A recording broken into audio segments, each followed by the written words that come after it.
October 14, 1942, occupied Poland. The village of Krynica Lesna, the German officer stepped to the schoolhouse door with the confidence of a man who owned everything he could see. He did not come out, neither did the 4 soldiers behind him. By morning, the Wehrmacht would launch a manhunt across 3 districts, turning over haystacks and kicking in doors, searching for whoever had turned a simple classroom into a killing ground. They would question farmers, priests, and children. They would burn a barn to prove a point.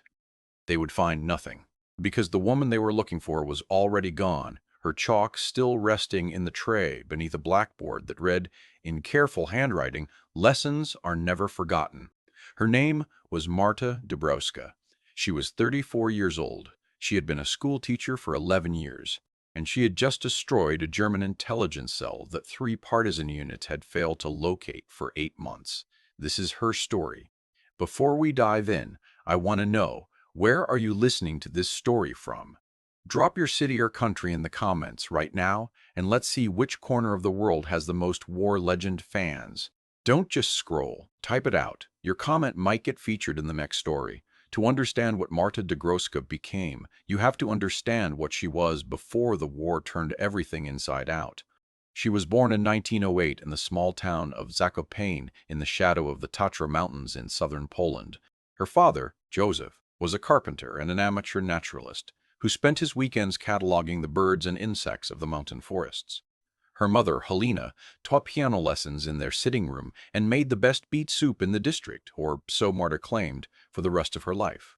Theirs was not a wealthy household, but it was a thoughtful one. Books were stacked on every surface. Dinner table conversations moved from mathematics to folklore to the political situation in Warsaw and back again. Joseph had a habit of posing problems to his children the way other fathers posed riddles, not to trick them, but to watch them think. How would you move a piano up 3 flights of stairs if the staircase was too narrow? How would you get from here to Krakow if the road was washed out and you had no map? Marta was the eldest of 3 children, and she was the one who always answered first. She studied education in Krakow, graduated near the top of her class, and returned to the countryside she loved. By 1935, she was teaching in a 1-room schoolhouse in Krynica Lesna, a village of perhaps 300 souls, nestled at the edge of a dense pine forest in the Malopolska region. She taught arithmetic, grammar, geography, history, and whatever else needed teaching. She knew the names of every child, their parents, their grandparents. She organized the Christmas pageant. She mediated disputes between farmers. She was, in the quiet and complete way that only small communities understand, essential. Then September 1939 arrived, and the world broke. The German invasion came with terrifying speed, bombers overhead, then tanks on the road, then soldiers in the streets. Krynica Lesna was too small to matter strategically, but it was not too small to be occupied. A garrison of a dozen Wehrmacht soldiers moved into the largest farmhouse. A local administrator was replaced by a German-appointed overseer. Ration cards appeared. Movement restrictions followed. For the first year, Marta taught under German supervision. The curriculum was restricted. No Polish history, no national literature, nothing that might encourage what the occupiers called undesirable sentiment. She complied publicly. She taught mathematics and basic German, as ordered. Privately, she did something else entirely. Her father had taught her how to observe. He had stood with her in the forests of Zakopane, motionless for 20 minutes at a time, watching a fox den or a hawk's nest. "The world tells you everything," he used to say, "if you're quiet enough to hear it." She heard it now. She watched the German soldiers. She noted their rotations, their habits, their hierarchies. She listened to fragments of conversation and matched them against what she knew of military German from the books she secretly kept. She watched supply trucks pass through the village and counted axles. She noticed which farmhouse the officers visited, how often, and what documents they carried. She told herself it was simple, prudence, knowing your enemy. But by the spring of 1941, she had begun passing information to a contact in the nearest large town, a pharmacist named Victor, who asked no questions and provided no names. She didn't know who received her notes. She didn't ask. She wrote them in a simple substitution cipher she had devised herself, the key hidden in a torn page from a mathematics textbook. It was, she told herself, a small thing. A teacher doing what she could. Then they took her brother. In August 1941, her younger brother Tomasz, a mechanic in Neusiedl, who had made the mistake of being seen with the wrong people at the wrong time, was arrested by the Gestapo. He was 26 years old. He was taken to a holding facility and then he simply disappeared into the machinery of occupation. No trial, no word, no body returned. Marta received the news on a Wednesday. She finished teaching her afternoon class. She sent the children home. She sat alone in her classroom until dark. When she left, something had changed in her, something very quiet and very permanent. She was done with small things. The first Operation Marta plan took 3 weeks of preparation and exactly 12 minutes to execute. She had learned, through her network of careful observation, that German supply convoys traveling the forest road between 2 garrison towns took a specific route through the forest, the same route, at roughly the same time, every 4 days. The road curved around a natural depression, a shallow bowl in the ground surrounded by birch trees. The convoy, typically 2 trucks and a motorcycle escort, slowed there to navigate the turn. Marta had walked that stretch of road since childhood. She knew where the ground softened in autumn rain. She knew which trees leaned. She knew everything about it except how to make it useful. She spent those 3 weeks finding out. She had 2 allies at this stage. A young farmer named Boleslaw who had lost 2 fingers to a German labor conscription accident and nursed a cold, quiet fury because of it, and an elderly woman named Pani Kowalczyk who lived alone at the forest's edge and whose apparent senility was, Marta had long suspected, strategically deployed. Between the 3 of them, they had access to the tools of ordinary rural life: rope, timber, a small stock of black powder salvaged from old mining supplies that Boleslaw kept hidden beneath his pigsty. What Marta designed was not a bomb. It was something more elegant and more dangerous, an obstacle that would appear, to a driver focused on a rain-slicked forest curve, to be a fallen branch. Beneath the branch, which was real, fallen, and carefully positioned, she and Boleslaw placed a rope trigger connected to a collapsing timber support they had spent 2 nights constructing in the trees above the road. When the lead truck's wheel rolled over the rope, the support would release, dropping a prepared section of pine trunk across the road directly behind the motorcycle outrider, cutting him off from the trucks. The trucks, confused, would stop, and the stop trucks on that particular soft-shouldered curve would be vulnerable. The artisans who handled the next stage were not her people. She didn't know their names. She passed the plan through Victor, the pharmacist, and received, 3 days later, a single word in return: Tuesday. She was not there on Tuesday. She was in her classroom teaching fractions. But she heard about it. Everyone in Krynica Lesna heard about it, in the coded, careful way that occupied people share information. A glance, a half-sentence, a meaningful pause. 2 trucks had been stopped in the forest, supplies taken. The motorcycle courier had escaped, fortunately for everyone involved, into the tree line. No civilian reprisals. The Germans, embarrassed, filed it as a partisan ambush and said nothing publicly. Marta made a note of what had worked and what hadn't. She began planning the next operation. Over the following 9 months, she ran 4 more actions, each one more sophisticated than the last. She mapped the German communication lines in her district, encoding the information in what appeared to be arithmetic lesson plans, columns of numbers that meant nothing to anyone without the key, but that told partisan intelligence exactly which roads were patrolled and when. She identified 2 local collaborators, men who were passing information to the garrison, and arranged, through careful social maneuvering, for both to be quietly discredited and removed from positions where they could do harm, no violence. One of them was simply given accurate false information that made him look unreliable to his handlers, and the other found himself transferred to a labor detail through paperwork that Marta had arranged to cross the right desk at the right time. She had a gift for understanding systems, how they moved, where they were fragile, how a small intervention at the right point could produce an effect far larger than the intervention itself. Her father had given her that without ever meaning to. Her classroom, through all of this, continued to function. Children learned their fractions. The German overseer made his quarterly inspections and found everything in order. The German soldiers, who occasionally looked through the windows, saw a small woman in a gray dress writing on a blackboard. None of them looked carefully enough. It was in the spring of 1942 that Victor passed her a piece of information that changed everything. The Germans, he told her, had established an intelligence coordination cell in the district, not military but civilian administrative, reporting to the SD, the intelligence branch of the SS. The cell was responsible for identifying and eliminating partisan networks across the region. It had already destroyed 2 resistance cells in the preceding months.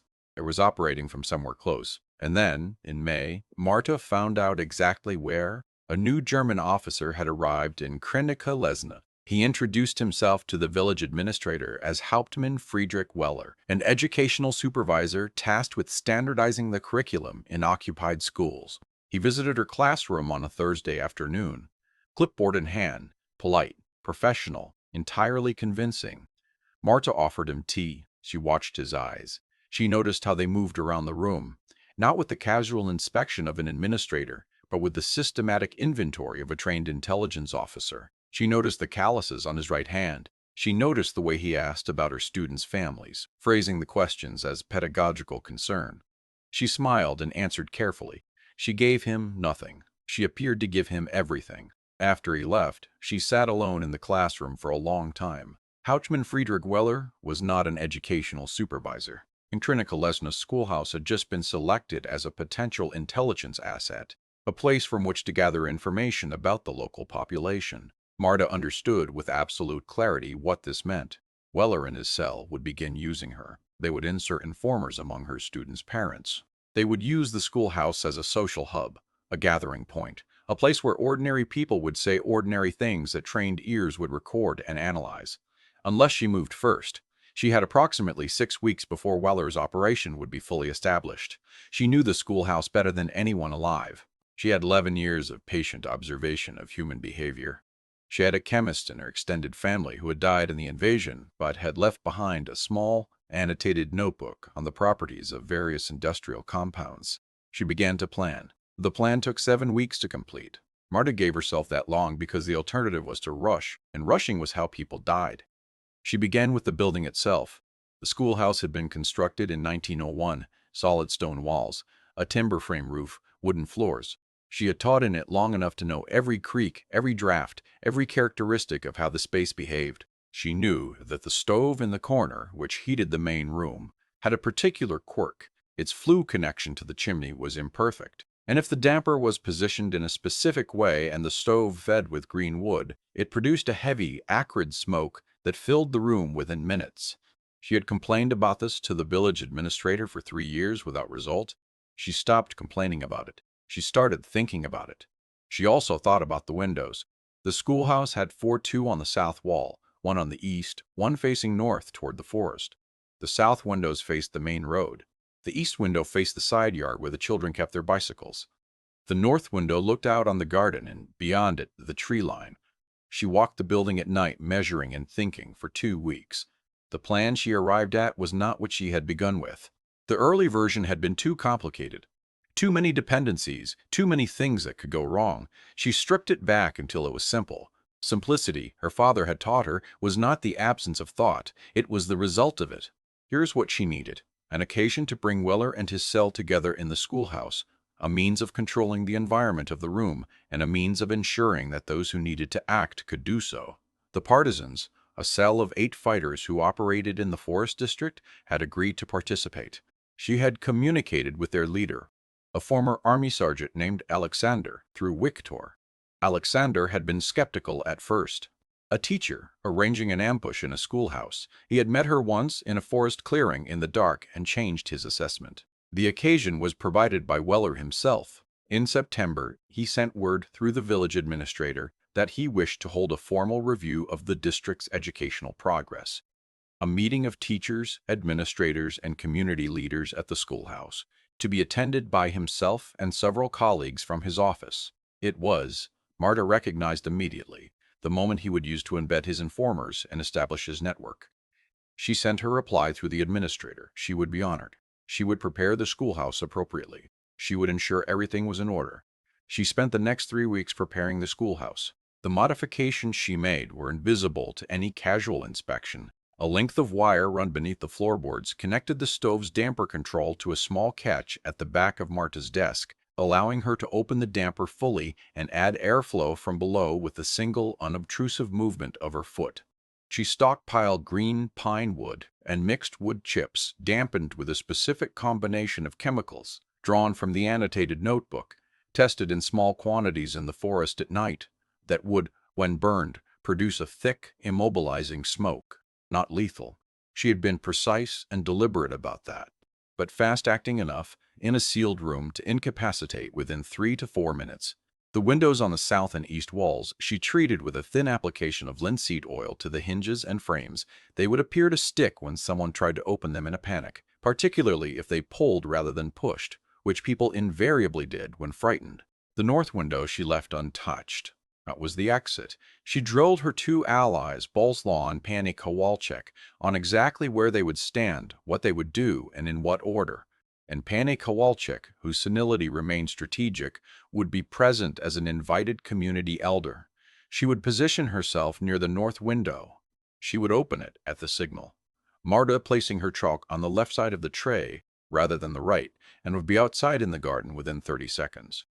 Alexander's cell would be in the forest, 80 meters from the north wall, from the early afternoon onward. The morning of October 14th, 1942, Marta woke before dawn. She made tea. She fed the stove with ordinary wood to warm the room. She arranged the desks in a configuration suitable for an administrative meeting, a long table at the front, chairs arranged in rows. She put a small vase of late autumn wildflowers on the table, because it was the kind of thing a schoolteacher would do, and she intended to be exactly the kind of schoolteacher she had always appeared to be, right up until the moment she stopped. She wrote on the blackboard in her careful, even hand. Lessons are never forgotten. At 11 in the morning, the village administrator arrived with 3 German-appointed local officials. At 11:20, a car arrived from the direction of the garrison town, carrying Weller and 4 men from his office. The 4 men were dressed in civilian clothes and carried themselves with the practiced ordinariness of people trained not to look like what they were. Marta welcomed them. She served the ersatz coffee that was all anyone had anymore. She made small talk with the administrator. Now, she watched Weller move through the room with those careful, systematic eyes, cataloging everything. She placed her chalk on the left side of the tray. In the garden, Pani Kowalczyk turned her arthritic hands to the north window latch and pushed it open. Then she walked, unhurried and unremarkable, toward the tree line, as she had walked toward that tree line hundreds of times in her life, to check on her cabbages. At her desk, Marta's foot moved. The damper opened. She had loaded the stove that morning with the treated wood, packed in beneath a layer of ordinary birch so that it would catch properly. She felt the change in the stove sound, a slight deepening of the draw. She kept her expression entirely still. Weller was speaking. He was talking about curriculum standardization, using the language of administration with the ease of someone who had memorized it. Marta listened and made notes, as a good schoolteacher would. The first hint of smoke came 2 minutes later, thin, barely visible, rising from the stove's seams. One of the local officials coughed. Another glanced at the ceiling. Marta frowned at the stove and said, in German, that she was sorry. The stove had always been troublesome. She would open the windows. She went to the south window first. She pulled. It stuck, as she had prepared it to stick. She made a small, frustrated sound and pulled again. The window moved a centimeter. The smoke was thickening. Someone else coughed. Weller's eyes had sharpened. He was reading the room now, the way he had been trained to, and something in what he was reading did not match his expectations. He stood. Marta moved to the east window. She pulled. It stuck. The smoke was now visible throughout the room, a pale, drifting haze that caught the morning light through the south windows and turned it amber. One of Weller's men went to the east window and pushed at it, the wrong direction, and it did not move. Weller moved toward the door. He was fast. She had anticipated that he would be fast, but the door had been prepared too. Not locked, that would have been obvious.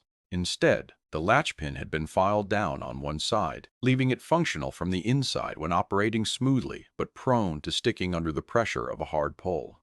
It would give. It would simply not give immediately. It would give after 30 seconds or 45 seconds of working the mechanism with hands that were increasingly affected by what the smoke was doing to fine motor control. Weller hit the door and pulled. It held. He felt the latch mechanism and tried it again. The smoke was at his face now. One of his men had gone to his knees. The local officials were coughing hard, some pressing their sleeves to their faces, doing exactly what the smoke wanted them to do, reducing their available thinking time, their coordination, their clarity. Marta was at the north window. She went through it smoothly and without hurry, the way she had practiced in the dark. Feet first, sit on the sill, push back, drop into the garden. The frost-hardened ground met her feet, and she was moving through the garden rows toward the tree line, toward the shadow where Alexander's people waited. Behind her, through the stone walls, she heard the door finally give. She did not look back. What followed in the next 8 minutes was the work of Alexander's cell. They had specific orders, and they followed them with the professionalism of people who had spent years learning to operate with speed and precision in conditions that allowed for neither mistakes nor hesitation. Weller's intelligence cell. 5 men who had orchestrated the destruction of 2 partisan networks and were weeks away from destroying a third did not complete their mission. The German military report, when it was eventually recovered decades later by historians, would describe the incident in the clinical language of institutional embarrassment: apparent partisan action, method unclear, location inappropriate for military response, investigation ongoing. The investigation, in the event, produced nothing. The school teacher had fled. The building had been found empty of evidence. The stove, as several witnesses confirmed, had simply malfunctioned. Marta did not go home after leaving the schoolhouse. She knew she would never go home again. This was something she had understood and accepted the moment she had begun preparing the building 7 weeks before. She had spent those weeks saying goodbye to things without saying goodbye, touching the spines of her books, looking at the photographs on her mantel, memorizing the sound the gate made when she opened it in the morning. She had arranged what could be arranged. Her students had been quietly redistributed to families in neighboring villages under the cover of a school closure for repairs. The families who needed to know, knew. Those who didn't. She walked into the forest with Alexander's cell and kept walking for 3 days. The German response was precisely what she had anticipated and planned for. The manhunt swept through Krynica Lesna and the surrounding villages with controlled, furious efficiency. 3 families were questioned. A barn was burned. The village administrator was arrested and held for a week before being released, genuinely ignorant of everything. Bolslaw had left the district 2 days earlier on what appeared to be a family visit and did not return. Pani Kowalczyk, questioned twice, was the most convincing witness the Germans would ever encounter. She was confused about what day it was, uncertain about the season, and absolutely certain that the schoolteacher had seemed perfectly normal the last time she had seen her, whenever that had been. The Germans did not find Marta. They found her classroom. They found her chalk. They left the schoolhouse standing, which surprised some people. Perhaps they didn't want to give the impression that a single woman in a gray dress had frightened them enough to demolish a building. In the forest, Marta adapted. She had known how forests worked since childhood, and she learned the rest quickly. Alexander's cell was disciplined and careful, moved frequently, slept lightly, ate whatever the forest and sympathetic farmsteads could provide. She was not, by temperament, a fighter, and she did not pretend to be one. What she was, and what Alexander came to rely on almost immediately, was a planner. A reader of patterns. Someone who could look at a German troop deployment and find in it the same logic as a mathematical proof, a structure built on assumptions, and therefore vulnerable at exactly the points where the assumptions were wrong. The cost was real. She was cold for 8 months. She lost 12 pounds. She could not afford to lose. She developed a cough that lingered through 2 winters. She had nightmares, not of what had happened in the schoolhouse, but of her students, of a boy named Pyotr who had trouble with long division and had finally, just before the occupation made everything impossible, begun to understand. She wondered whether he was safe. She had no way of knowing. She thought about her brother Tomasz every day. She did not know if he was alive. She did not allow herself to dwell on the question too long, because dwelling was not something she could afford. But she carried him with her in the way that the war had taught people to carry the ones they'd lost. Not as grief, which was too heavy, but as something quieter and more permanent, a direction, a compass bearing. She also thought about the men in the schoolhouse, about what the smoke had done to them and what Alexander's people had done after. She was not, she understood, morally unblemished. She had made choices that resulted in deaths. She had made them deliberately, and she would make them again. And she knew that this knowledge would sit inside her for the rest of her life with a weight that would never fully diminish. She didn't believe that disqualified what she had done. She believed it was part of the cost. You did not get to do necessary things and remain untouched by them. That would have been too easy, and the world had never been easy. By the summer of 1943, the intelligence cell that Weller had been building was permanently dismantled. The partisan network that it would have destroyed survived. 3 subsequent operations, none of which Marta personally executed, but several of which she planned, disrupted German supply lines and communications in the district sufficiently that 2 garrison outposts were reduced in strength. Small things, measurable things. The Germans never learned her name. The war ended in May 1945. Marta was 37 years old and weighed 49 kilograms. She was in a displaced persons camp near Krakow when the news came. She did not celebrate in the way the others did, the cheering, the weeping, the embracing of strangers. She sat on a wooden cot and looked at her hands, which were chapped and scarred from 3 years in the forest, and thought about what came next. Her brother Toma, she discovered in the weeks after liberation, had died in a labor facility in 1942. 3 months after he was taken, she had been in her classroom teaching fractions on the day he died. She kept teaching. She returned to education because it was what she knew and what she believed in. Not in the village of Krynica Lesna. She never returned there, though she heard that the schoolhouse was still standing, that a new teacher had taken her position, that the children she had taught were growing up. She taught in Krakow in a secondary school for 31 years. Mathematics and geography. The curriculum was different under communism than it had been before the war. Different again when communism ended. The building changed. The students changed. She adapted. She was a good teacher. She was, colleagues said, exceptionally good at making students see the structure of things, how apparently complicated problems were actually simple at their core, once you had found the right point of entry. She was patient to an almost preternatural degree, and she was very good at knowing what a student was thinking without being told. She never spoke publicly about the war. In the culture of post-war Poland, under Soviet oversight, certain wartime histories were complicated. Who had been where, who had done what, who had worked with whom. Marta found it easier to say very little and let people assume she had simply survived. She did not seek recognition. She did not contact historians or give interviews. She received, in 1947, a quiet commendation from a partisan organization that was itself operating quietly, and she put it in a drawer and did not think about it often. Alexander survived the war and became a factory manager in Lodno. They exchanged letters for 20 years. In one of them, written in 1961, he told her that he had thought about the schoolhouse operation almost every year since it happened, and that he still wasn't sure he fully understood how she had constructed it. Not the mechanics, which were clear enough, but the thinking. The way she had seen what the room could be made to do. He said it was the most precise thing he had ever witnessed. Marta wrote back that she had learned it from her father, who had learned it from watching birds. She retired in 1975 and moved to a small apartment in Zakopane, near the mountains where she had grown up. She kept a garden. She read a great deal. In the winters, when the snow came down from the Tatras and the forest that ran behind the town turned white and silent, she sometimes stood at the window in the early morning and looked out at it for a long time. In 1987, a historian working on a book about Polish civilian resistance during the occupation managed to trace a chain of sources that led, eventually, to a retired schoolteacher in Zakopane. He asked if he could speak with her. She agreed, but stipulated that she would not allow her full name to be used. She was 79 years old and had no interest in becoming a symbol of anything. She spoke with the historian for 4 hours. For YAs, she was precise about dates, locations, technical details. She was less forthcoming about her inner states. When he asked what had kept her going, in the cold and the isolation and the fear, she was quiet for a moment. Then she said, "I was a teacher. It was my job to make sure my students had a future. That didn't stop because soldiers came."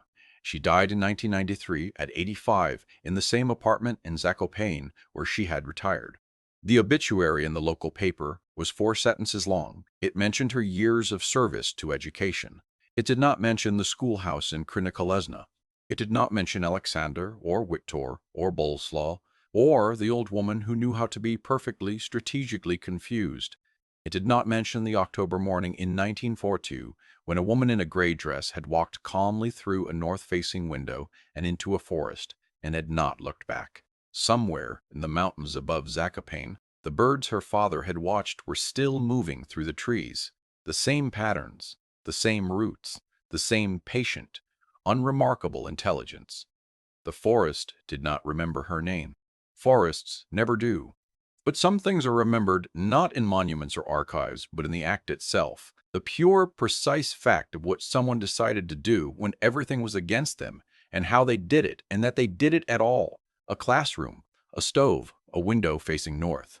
And a teacher who understood that the most important lesson she would ever give was not the one written on her blackboard, but the one she left behind when she walked away from it.